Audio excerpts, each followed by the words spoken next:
Jon Flewellen, and today we're going to talk about how to fix a squeaky timing belt.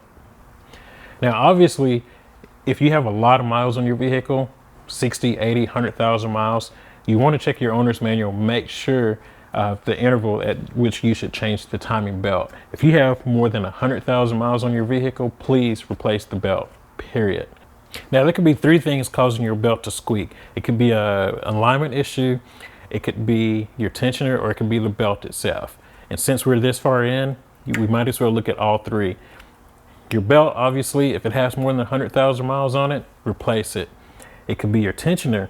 If the tensioner is not tight, it could allow the belt to walk and contact the case. The belt could walk to the back of the case, or it could walk toward the front of the case, contacting either surface, causing it to squeak.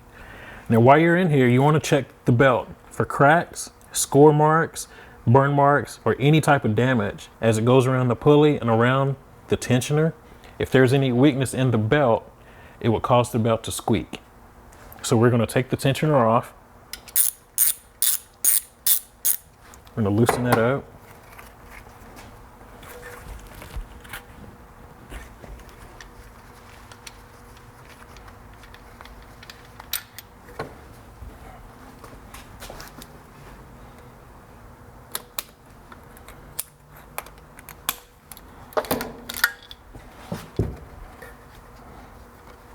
Now, here's the tensioner. As you can tell, there's a seal bearing here. Sometimes those bearings fail and they will cause a squeak. Now, as this is turning, you'd hear it squeaking. Now, there's no way to fix this, so the best thing to do is to replace it. That's just the best way to do it.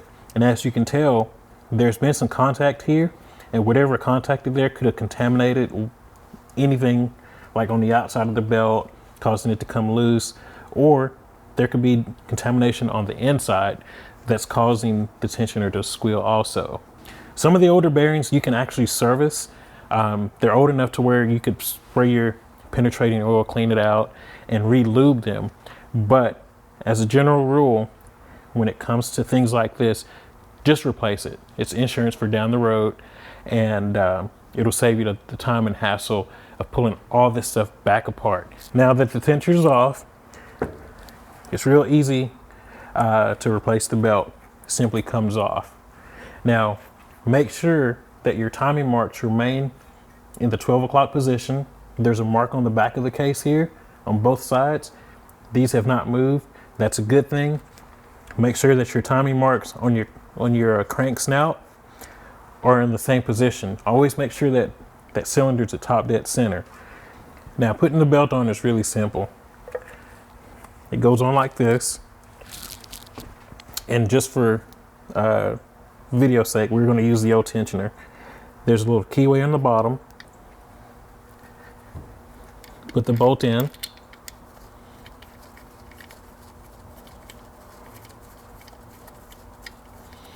And snug it down to where you can still move the tensioner.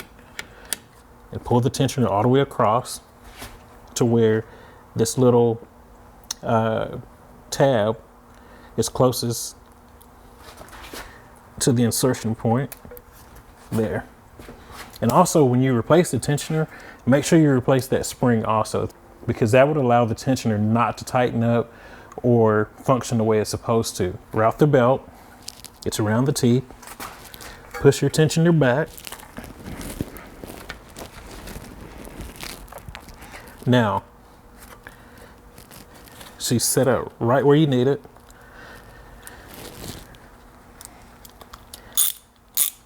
Now tighten your tensioner. And as you tighten the tensioner, it should pull forward and take the slack out of the belt. Now, right now, the belt's going to have a little slack. You need to spin the engine so the tensioner will tighten up, and we'll go from there. Now, as you can see, the belt's on, the timing marks are lined up properly where they should be. The crankshaft is in the correct position, your tensioner is tight, the spring is good, and now you're ready to go. Now we showed you how to fix a squeaking timing belt. Now it's your turn to go out, Get your manual and get your hands dirty. I'm Jon Flewellen, and we'll see you next time.